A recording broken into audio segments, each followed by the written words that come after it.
Hi guys and dolls, this is Precious M Vlog and welcome back to my channel. For today's video ay ganap pa rin ito sa aking pagbakasyon sa Pilipinas. Nagsimba kasama ang anak ko sa Seventh-day Adventist Church. Enjoy watching and God bless us all.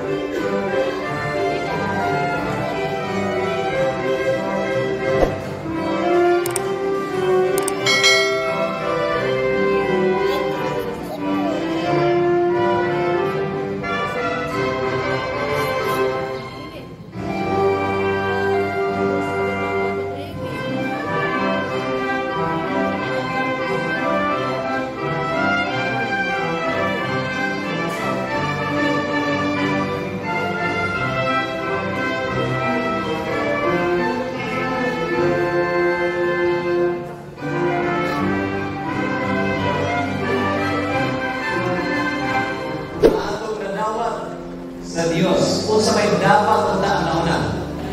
Bible. Agad po kayo ng Bible.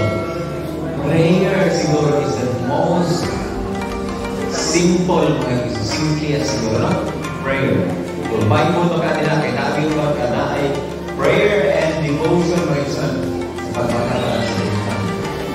Maka 90% sa tuwa, may kaisilan. Cellphone.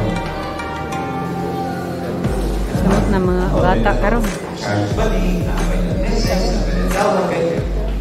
Kaysa mga regalo malalawag nato, gikan sa Diyos. Now remember this. We are always only one heartbeat away from death. Nabilong, normally ang pagbitik mga kaigsunan every second, umuundan lang yun siya mga kaigsunan ng bitik. O sa man? Ay, patay. Gamit ng St. Peter natin mga kaigsunan. Grabe no? One heartbeat away, walang kata. Acts 17:25 says, He given to all life and breath and all things. Hindi siya ka-defense ng example ng mga malipayon kayo ang mga tao na nakadawag gininhawa ngayon sila. Katulad tayo sa COVID.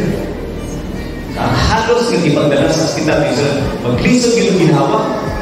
Yung wala ng oxygen, wala po. Patay yun ngayon sila.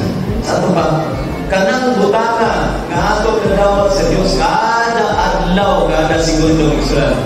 Ng libreng hangin.